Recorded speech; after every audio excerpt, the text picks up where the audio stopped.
Straight పోయాం. ఇదే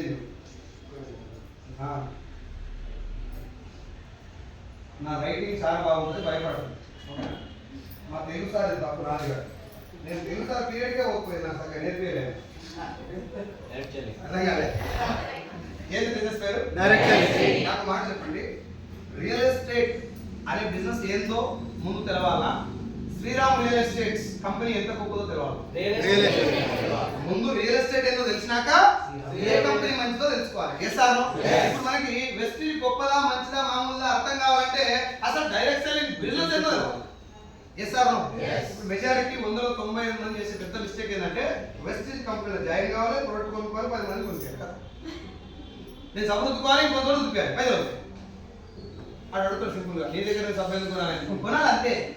10 సార్లు చెప్పి కొనాలి అంతేమైనా మస్తు చెప్తాడు. ఎందుకు రా చెప్పడా అంటే చెప్పలేకపోయినా అంటే బిజినెస్ అయితే సార్ అది మెజారిటీ కేసులో తెలిసింది. ఎందుకు చేయాలి చెప్పరు. మనం జై తెలంగాణ అంటే ఆంధ్రలో జై ఆంధ్ర అన్నాం. ఎందుకు ఆంధ్ర తెలియదు. తెలంగాణ మన తెలంగాణ ఎందుకు రావాలో 100 కారణాలు చెప్తున్నాం. ఆంధ్ర ఎందుకు రావాలో వాళ్ళు చెప్పలేదు. దానివల్ల తెలంగాణ వచ్చింది, ఆంధ్ర రావాలి. ఎస్ఆర్నో. సో క్లియర్గా క్లారిటీ ఒక రిక్వెస్ట్ ఏం చేస్తున్నా అంటే డైరెక్ట్ సెల్ బిజినెస్ ఏదో అర్థం చేసుకోవడానికి ఎంత టైం పడితే అంత టైం పెట్టండి. తప్పేం కాదు. టైం పెట్టి అర్థం చేసుకోవడానికి టైం పెట్టండి. బిజినెస్ అర్థమైందా? నేను చెప్పిన మీరు ఆగరు, ఎంఎస్ఆర్ చెప్పిన ఆగరు, కంపెనీ ఓనర్ కూడా ఆపుతారు అని కూడా అంత మంచి బిజినెస్, రైట్? సో ఇప్పుడు మనకి బిజినెస్ ఏందో అర్థం కావాలి, అవునా? ఏంటి బిజినెస్ పేరు? మరొకసారి డాక్టర్ వృత్తి ఏంటిది? ఏం చేయాలి? వైద్యం. లాయరు, రైతు, వ్యవసాయం, టైలరు, కుట్టు, జిహెచ్ఎంసి కార్మికుడు. అంటే వేరే వాళ్ళ డ్యూటీలు మనకు ఐడియా ఉన్నాయా? డైరెక్ట్ సెల్ డ్యూటీ ఏం తెలుసా? చేస్తున్న కూడా తెలుసు, చేసిన కూడా తెలుసు. మొన్న ట్రైనింగ్ వచ్చిన తప్ప ఇస్తాను. సో నేను మిమ్మల్ని ఏమడుతున్నా అంటే ముందు పైసల కంటే ఇంపార్టెంట్ పని ఏంటి. ఇంతసేపు దాని గురించి మాట్లాడుతున్న కారణం అదేంటంటే జనాలు పోయి మీరు డబ్బు గురించి మాట్లాడగలుగుకో. ఇన్ని డబ్బులు వస్తున్నాయి సార్, నువ్వు కూడా రా. ఇది రాంగ్. ఈ కాన్సెప్టే రాంగ్. సరిగ్గా ఇంతమంది తక్కువ నువ్వు కూడా రా. నో, అది పార్ట్ ఆఫ్ ద ప్లాన్ ఉంటారు. కానీ మెయిన్ ప్లాన్ బిజినెస్ ఏంటి ఇది చెప్పగలరు. సో డైరెక్ట్ సెల్లింగ్ ఇండస్ట్రీ మొదలైంది నిన్న మొన్న కాదు సార్, 1920లో. సార్ ఇప్పుడు ఎందులో అవుతుంది? అదే ఎందులో అవుతుంది? 105 years. సార్ మీటింగ్లో ఎవరు వేరే వాళ్ళు వస్తలేదు సార్, అంతా నా క్లాస్మేట్స్. నేను ఎప్పుడు బాధపడను, నాకు తెలుసు. నేను ఎప్పుడు మీటింగ్కి వచ్చిన అనుకుంటే ఏంటంటే వేరే వేరే స్కూల్లో చదివినటువంటి బాగా ప్రతిభ కనబడుతున్నటువంటి పూర్వ విద్యార్థులు అందరూ మీటింగ్లో వస్తారు. టాలెంటెడ్ పీపుల్ వస్తారు, అంతా నా క్లాస్మేట్స్. అర్థం కాలే? ఎప్పుడు సార్ స్టార్ట్ అయింది? 1920. చాలా మందికి డైరెక్ట్ సెల్లింగ్ హిస్టరీ తెలియక వచ్చింది స్కీమ్ అనుకుంటారు తప్ప డైరెక్ట్ సెల్లింగ్ కాన్సెప్ట్ మొదలైంది 1920. అంటే 105 సంవత్సరాల చరిత్ర ఉన్నది ఇండస్ట్రీ. ఇది మొదలైంది మన ఇండియా కాదు, అమెరికాలోని కాలిఫోర్నియా సిటీలో స్టార్ట్ అయింది, రైట్? కాలిఫోర్నియాలో మొదలైన బిజినెస్ ఇండియా ఎంటర్ అయింది 1996లో, 1996. 1996లో ఇండియాకి వచ్చిన తర్వాత ఈ బిజినెస్ మన తాతలు చేయలా, అంతకన్నా ముందు రాజులు చేయలా. ఎవరు చేయనటువంటి బిజినెస్ కొత్తగా వచ్చినప్పుడు దీన్ని జనాలకు ఎక్కడ తీసుకోతారు? బిజినెస్ గురించి చెప్పేటప్పుడు చాలా తక్కువ అయిపోయారు. ఏం మాట్లాడుతారు జనాలు దగ్గర అంటే, మేడం నేను జాయిన్ అయినా కారు కొన్నా, మీరు కూడా రండి. సార్ ఇలా జాయిన్ అయ్యి 6 months అవుతుంది, నేను ఇల్లు తీసుకున్నా, మీరు కూడా రండి. అంటే ఏం ప్రమోట్ చేశారు? బిజినెస్ ఏదో చెప్పినా డబ్బు ప్రమోట్ చేశారు. ఆ డబ్బు ప్రమోట్ చేసే క్రమంలో ఏం జరిగిందంటే, సార్ ఈ ప్రొడక్ట్ ఇదంతా కాదు, నువ్వు 10,000 కట్టు, ఇద్దరు జాయిన్ చేయి, 10,000 కట్టి, అది కూడా ఇదే కానీ ఇలా తొందరగా వస్తాయి. ఈ రూట్ ఏంటి? రియల్ ఎస్టేట్ మంచిదే కానీ అందులో ఫేక్ స్టార్ట్ అయిందా లేదా? ఫ్రాడ్ అయిందా లేదా? మొదటి నుంచి ఫ్రాడ్ అయినా అవుతూ చిన్నగా కనిపెట్టినోడు చేసిందా? చిన్నగా చూసా ఏ గిట్ల చేస్తే ఏమొస్తారు, ఒకటే ప్లాట్ ఇద్దరు కమ్మినా పైసలు వస్తాయి అని చెప్పి స్టార్ట్ చేసింది. ఇప్పటిదాకా ఈ మాట చాలా ఇంపార్టెంట్ సార్, పెద్దోళ్ళు చిన్నోళ్ళు అందరూ గుర్తుపెట్టుకొని రిక్వెస్ట్ చేస్తున్నాం. ఇప్పటిదాకా భూమి మీద ఏ వ్యవస్థ ఫేక్ వ్యవస్థ రాదు కూడా. ఫ్యూచర్ వ్యవస్థ ఫేక్ ఎప్పుడు స్టార్ట్ అయిన వ్యవస్థ ఏది ఫేక్ కాదు. ఆ వ్యవస్థలో ఈ సగం నాలెడ్జ్ ఉన్నోడు తొందర బతకాలనుకున్నాడు ఫేక్ స్టార్ట్ చేస్తారు. ఏం నిజాయితీ చేస్తే దుడ్లు మనకి పైసలు వస్తాయా? వచ్చిన రిజిస్ట్రేషన్ చేయాలి, కానీ రిజిస్ట్రేషన్ కింద తీసుకోవాలి. పాస్బుక్ లో పైసలు తీసుకున్నాను, నేను రిజిస్ట్రేషన్ తీసుకున్నాను చేయలేదు. ఎంఆర్ఓ వ్యవస్థ చెడ్డా సార్, కానీ అలా చేసే పని అందరూ మంచిగా చేస్తారు, చెడు కూడా చేస్తారు. రియల్ ఎస్టేట్ మంచిదా చెడు? చెడు ఉందా లేదు? ఇన్సూరెన్స్ మంచిదా చెడు? చెడు ఉందా లేదు? పాలిటిక్స్ మంచిగా చెడు ఉందా లేదు? సినిమా ఇండస్ట్రీ మంచిదా చెడు? ఇది నువ్వు చెప్పుకుంటావు, ఏదైనా ఒక్క వ్యవస్థ పేరు చెప్పి మొత్తం మంచిగా ఉన్నా పోనీ ఒక ఇండస్ట్రీ పేరు చెప్పు, స్టార్ట్ అయినప్పుడు చెడు చేస్తాం, స్టార్ట్ అయింది అదే వ్యవస్థ ఎప్పుడు మంచిది. ఆ వ్యవస్థలో మంచి చెడు రెండు ఉంటాయి. మంచి మంచివాడా చెడ్డోడా? కంగారుగా ఉండలేదు, మంచివాడు. ఇక్కడ కూడా సేమ్ డైరెక్ట్ సెల్లింగ్ బిజినెస్ మంచిదే, కానీ ఇందులో మంచి ఉంది, ఆ చెడు స్టార్ట్ కాలే, తయారైంది మాత్రం. నేను చెప్పింది అర్థమైందా? ఇప్పుడు ప్యారడైజ్ బిర్యానీ బాగున్నా లేదా? ఇప్పుడు చిన్న చిన్న బ్యాడ్ వస్తుంది, నేను తింటే చెప్పారు అన్న అప్పటిలేక లేదు. ఎందుకు అట్లా అయింది?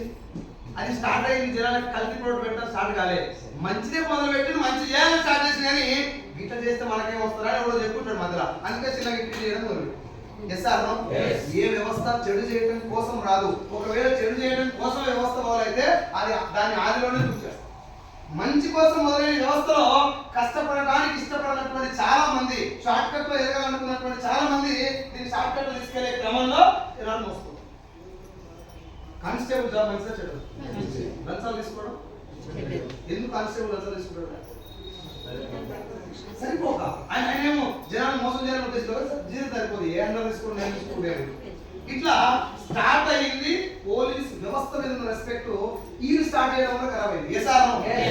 మనం ఎక్కడ కూడా అర్థం చేసుకోవాల్సిన పాయింట్ ఏంటంటే డైరెక్ట్ సెల్లింగ్ కాన్సెప్ట్ మొదలైంది మంచి ఉద్దేశంతో. దీంట్లో షార్ట్ కట్ లో వెళ్ళాలనుకున్నారు. 1996 లో ఇండియాకి వచ్చినప్పుడు కూడా నేను జాయిన్ అయ్యి 10,000 కట్టండి, ఇంకో ఇద్దరు 10,000 కట్టేయండి, ఇగో దీన్ని ఎక్కువ తీసుకెళ్ళి. డైరెక్ట్ సెల్లింగ్ ఒరిజినల్ కాన్సెప్ట్ చాలా తక్కువ మంది మాట్లాడలేదు అని నేను చెప్పలేదు. చాలా తక్కువ మంది ఒరిజినల్ మాట్లాడారు, ఎక్కువ మంది స్కీమ్ మాట్లాడారు. సార్ ఆడేదో మీటింగ్ పెట్టాడు, ప్లాన్ బంద్ చేసి ఉపరాన్ని కూర్చోడు, దమాగాన్ని తెచ్చాడు, సార్ అంత పెద్ద అవసరం లేదు అంటే నువ్వు సింపుల్ గా 10,000 ట్రాన్స్ఫర్ చేయి, ఇంటికానే కూర్చో, ఇంటికి బయటకు వెళ్ళాల్సిన అవసరమే లేదు, నీ ఫ్రెండ్స్ తోటి ఒక ఇద్దరు కట్ చేసి ఇక వాడతానే ఉంటాయి పైసలు. ఈ కాన్సెప్ట్ ఎంత ఈజీ ఉంది, జోలో చాలా ఈజీ ఉందా లేదు? ఇప్పుడు కూర్చోండి, మీరంతా ఫ్యామిలీ చూసుకో, మీరు ఫ్యామిలీ చూసినా ఇది వే స్విచ్ బయట ఉన్న రిమోట్ నా చేయి. నా ఇంటెన్షన్ ఏంటంటే ఈ ఫ్యాన్ లో ఉబ్బరానికి ఇక్కడ కూర్చున్న వాళ్ళే బిజినెస్ చేస్తాను. ఇంకో ఇంటెన్షన్ ఏంటంటే ఇక్కడ సౌండ్ వస్తే వినబడదు. అక్కడ మెయిన్ ఇంటెన్షన్ మాత్రం వస్తే రైట్. సో ఇది ఈజీగా డబ్బులు వచ్చే స్కీమ్ కాదు సార్. మిమ్మల్ని ఏసీ అలా కూర్చొని 4 మాటలు చెప్పి అటెండ్ చేసి పైసలు కట్టుకుపోయేది కాదు. ఇది నిజాయితీగా ధర్మబద్ధంగా ఉన్న బిజినెస్ కాబట్టి మీరు ఎంత బాధలో ఉన్నా కరెక్టే అని అనిపిస్తేనే మీరు ఎక్కడ కూర్చో. అన్కంఫర్ట్ ఉన్నా. సో 1996 నుంచి 2013 దాకా డైరెక్ట్ సెల్లింగ్ పేరు చెప్పుకొని మంచి కంటే చెడే ఎక్కువ జరిగింది. నేనే చెప్తున్నా విషయం. ఈ చెడు జరగడానికి మెయిన్ కారణం జనాలు షార్ట్ కట్ లో వెళ్ళాలని ఆలోచించడం, జనాలు కూడా అండ్ జాయిన్ చేసుకోవడం కూడా. సార్ మోసం చేసుకోలేదు తప్ప మోసపోతుంది కూడా తప్పలేదు, 100% మోసపోతుంది కూడా తప్పు ఉంటుంది.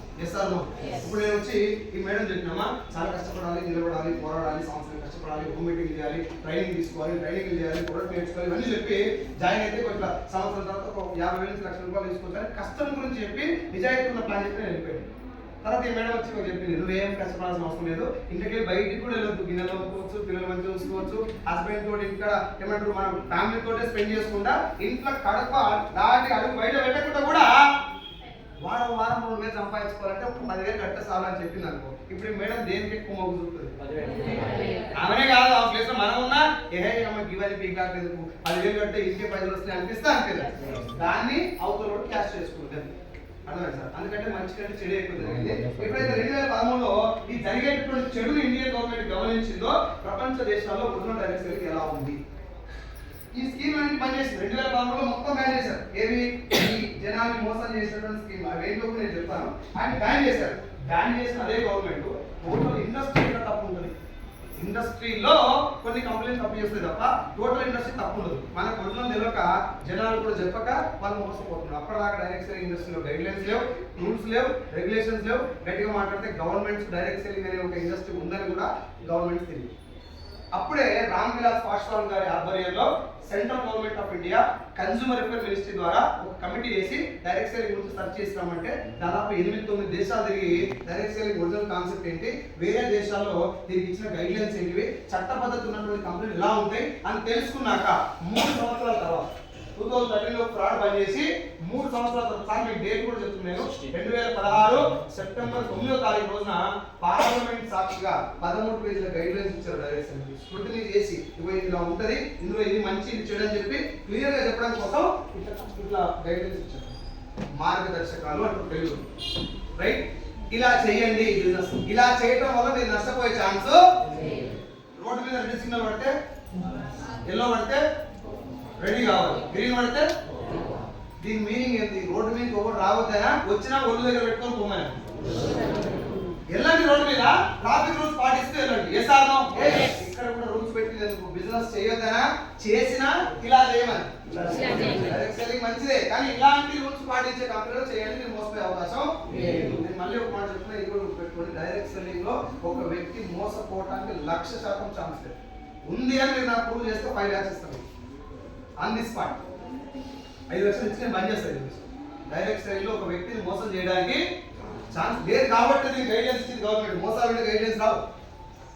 ఆ మోసాలు ఏమున్నాయి? ఈ గైడ్లైన్స్ పాటించినటువంటి స్కీమ్లలో ఉన్నాయి. అందుకే వాటిని బంద్ చేశారు. సార్ బంద్ చేశారని చెప్తారు కదా, ఇప్పుడు లేవా అని నన్ను అడుగుతారు. గుట్కా బంద్ చేసి లేదా? ఇది కూడా కలిసి భారతదేశం స్పెషాలిటీ ఏంటంటే, ఎంత గొప్ప దేశం నా దేశం అంటే, ఏది బంద్ అయిందో అది గుట్కా నడుస్తుంది. అది స్పెషల్ బంద్ అంట. గుట్కా బంద్ చేసి సాటి ఇంకా గట్టి నడుస్తుంది. SR no?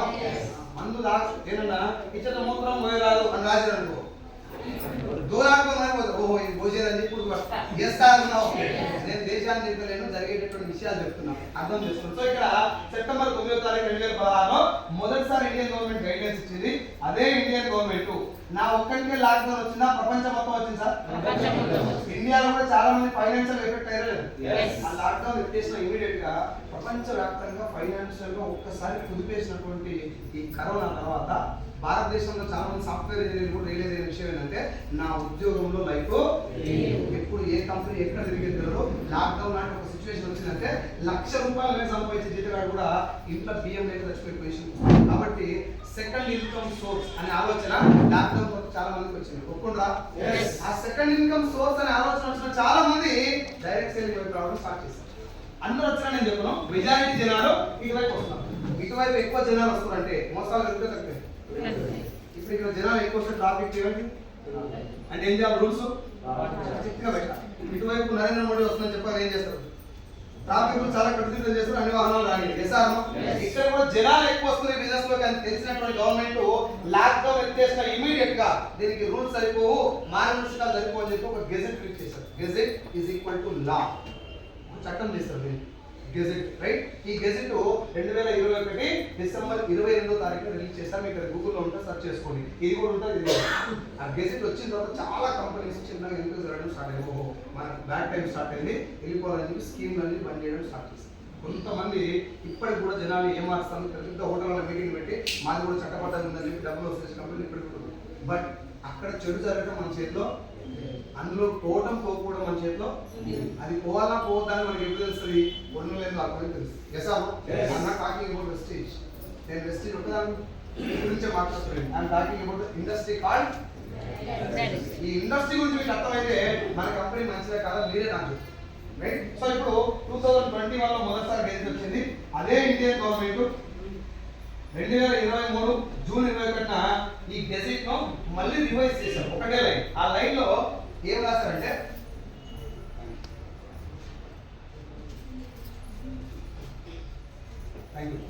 అయితే ఒక లైన్ ఎందుకు రివైజ్ చేయాల్సి వచ్చిందండి సార్? ఆ లైన్ వల్ల జనాలకి మిస్కమ్యూనికేషన్ జరుగుతుందండి. ఆ లైన్ ఎందుకు నేను మీకు ప్రాసెస్ చెప్తే అర్థమవుతుంది. దాన్ని రివైజ్ చేసి మళ్ళీ ఒక గెజిట్ ఇచ్చాను. సో ఇక్కడ మీకు అన్నీ చెప్పడానికి నేను మీకు ఏం చెప్పాలనుకుంటున్నా అంటే, గవర్నమెంట్ ఒకసారి గమనించండి ఎంత ఫోకస్ చేస్తుంది మీరు. ఒక లైన్ వాళ్ళని రాసి జనాలకి ఇవ్వాలంటే దాని మీద చర్చ చేస్తారో ఒకవేళ ఎవరికి వేస్తే రాసి పంపిస్తారు సార్. ఎంత స్టడీ చేయాలి, 14 పేజీలు రాయాలంటే ఎంత స్టడీ చేసి ఉంటారో, ఎంత వర్కౌట్ చేసి ఉంటారో మీరు దించేయండి. భారత్ కా రాజపత్ర అని రాసి ఉంటుంది గెజెట్ మీద, అది క్లియర్గా చదవండి. 14 పేజీలు. ఆ 14 పేజీలు ఒక లైన్ లో జనాలకు మిస్కమ్యూనికేట్ అయ్యే ఛాన్స్ ఉందని చెప్పి దాన్ని కూడా వదిలిపెట్టకుండా మనం రివైజ్ చేసి 2023 జూన్ 21 తారీఖు ఇచ్చాం. అండ్ 2016లో ఇండియన్ గవర్నమెంట్ గైడ్లైన్స్ ఇస్తే 2018 నవంబర్లో తెలంగాణ గవర్నమెంట్ కూడా గైడ్లైన్స్ ఇచ్చింది. ఇది V6 న్యూస్ లో కూడా వచ్చింది. మీరు జస్ట్ మీటింగ్ అయిపోయేటప్పుడు నాకు గుర్తు చేయండి, నేను నా ఫోన్లో చూపిస్తాను వీడియో రైట్. గుర్తు చేయండి, మర్చిపోదు. ఇది V6 న్యూస్ లో కూడా వచ్చింది. మళ్ళీ రీసెంట్ గా 2025 ఫిబ్రవరి 19వ తారీఖు కేరళ సీఎం పినరయి విజయన్ సార్ ఒక స్టేజ్ మీద ADSCI association of direct selling entities of India ఈ సంస్థతోటి కలిసి కేరళ గవర్నమెంట్ కలిసి మీటింగ్ ఏర్పాటు చేశారు. ఆ మీటింగ్ ఉద్దేశం ఏంటంటే, డైరెక్ట్ సెల్లింగ్ ఇండస్ట్రీ చాలా మంచిది, దీనికి చాలా ఫ్యూచర్ ఉంది. సెంట్రల్ స్టేట్ గవర్నమెంట్స్ కలిసి కూడా చేయనటువంటి చాలా పనులు డైరెక్ట్ సెల్లింగ్ ద్వారా చేయొచ్చు. మనం ఎంత తలుసుకున్న గవర్నమెంట్ ఉద్యోగాలు అందరికీ ప్రైవేట్ సెక్టర్ లో కూడా ఉద్యోగాలు క్రియేట్ చేయడం అన్ని గవర్నమెంట్ తోటి కాదు. ఇలాంటి ఒక ఇండస్ట్రీ కనుక మనం ఎంకరేజ్ చేస్తే, దీంట్లో మంచి ఏదో చెడేదో జనాలకు తెలిసినట్టు చెప్తే వాళ్ళంతా వాళ్ళే ఈ బిజినెస్ లో తన కాలం మీద తను నిలబడే పొజిషన్ ఉంది. కాబట్టి దీన్ని మనం ఎంకరేజ్ చేయడమే కాకుండా దీంట్లో జరిగే చెడును కూడా మనం ఆపాలి అంటే దీనికి ఒక మానిటరింగ్ సిస్టమ్ కావాలని చెప్పి ఒక మానిటరింగ్ బడి ఏర్పాటు చేస్తాం. మానిటరింగ్ అంటే క్లాస్ మానిటర్ అంటారు కదా, ఏమంటారు మానిటర్ అంటే ఏంటి? చూడటం ఎవరు పెడుతున్నారు, అదే లీడరే కానీ ఎక్కడ మంచి ఎక్కడ చెడుతుందని చూస్తారు, మానిటర్ చేయడం అన్నట్టు. అర్థమవుతుందా? ఇది అందరి కోసం కాదు సార్, కొంచెం అట్లాంటి పదాలు రెండు కోసం చెప్తున్నా, వేరేలా కనుకోదు. రైట్, గద్దెలు రావాలి అనుకుంటున్నాయి. రైట్, సో ఇట్లా మానిటరింగ్ చేయాలి ఇండస్ట్రీని. అంత ఈజీగా ఇప్పుడు రియల్ ఎస్టేట్ మానిటరింగ్ చేసే సిస్టమ్ ఉంది, రేరా ఉందా? అట్లా ఇక్కడ కూడా ఒక సిస్టమ్ ఏర్పాటు చేస్తారు మానిటరింగ్ బడి కేరళ గవర్నమెంట్. మన తెలంగాణ గవర్నమెంట్ కూడా మొన్న రీసెంట్ గా డేట్ అన్ని చెప్తున్నా, మీకు కావాలంటే క్రాస్ చెక్ చేసుకోండి. సెప్టెంబర్ 13వ తారీఖు 2024 తెలంగాణ గవర్నమెంట్ నుంచి చీఫ్ సెక్రటరీ ఒక ఆయన JS Ranjan IAS and PC Chauhan IPS chief secretary ఇద్దరు గవర్నమెంట్ తెలంగాణ గవర్నమెంట్ సంబంధించి వాళ్ళిద్దరు కలిసి FIDSA federation of Indian direct selling association FIDSA తో కలిపి వీళ్ళు ఒక మీటింగ్ కండక్ట్ చేశారు. ఆ మీటింగ్ పేరు ఏంటంటే Telangana direct selling conclave. Sorry, Telangana direct selling conclave. ఈ మీటింగ్ యొక్క టైటిల్ ఏం తెలుసా? ఇది దీని కింద ఏం రాసి ట్యాగ్ అంటే making ecosystem for Telangana direct selling. అంటే డైరెక్ట్ సెల్లింగ్ ను ఏమంటారు సాఫ్ట్గా జరుగుతున్నట్టు చేస్తాము, అందరిలోకి ఇది మంచిగా వెళ్ళడం కోసం ఒక ఎకో సిస్టమ్ బిల్డ్ చేయడం కోసం ప్రయత్నం చేస్తుంది తెలంగాణ గవర్నమెంట్ కూడా. రైట్, ఇప్పుడు ఇవన్నీ చెప్పడానికి వెనకాల ఉన్నటువంటి కారణం ఏది, మీకు ఎందుకు చెప్తుంది అంటే direct selling is 100% clean. Direct selling లో ఇల్లీగల్ కంపెనీలు ఉన్నాయి. ఈ మాట మీరు అర్థం చేసుకోండి. రిక్వెస్ట్ చేస్తాను, డైరెక్ట్ సెల్లింగ్ ఇల్లీగల్ కాదు, డైరెక్ట్ సెల్లింగ్ లో ఇల్లీగల్ కంపెనీస్ ఉన్నాయి. మనకు ముందు లీగల్ కంపెనీకి రూల్స్ ఉన్నాయని చెప్పే కదా, ఆ రూల్స్ ఏంది, డైరెక్ట్ సెల్లింగ్ కంపెనీ ఎలా ఉంటుందో అర్థమైతే ఇల్లీగల్ కంపెనీ మీరు చూడగానే ఉంటుంది. ఇప్పుడు మనం ఏం మాట్లాడుతున్నాం అంటే అసలు డైరెక్ట్ సెల్లింగ్ అంటే అడగదా ఒకసారి ఓన్లీ వన్ సెల్లింగ్ అంటే ఏదో తెలుసుకున్నాం. రెడీయా? మళ్ళీ ఒకసారి అడుగుతున్నా, ఇక్కడి నుంచి 15 నిమిషాలు ఇక్కడి నుంచి 15 నిమిషాలు ఇప్పటిదాకా అంతా మాట్లాడినంత జనరల్ టాపిక్. అది ఇప్పుడు మన బిజినెస్ గురించి మాట్లాడుతున్నాం. రెడీయా? ఏం బిజినెస్ మన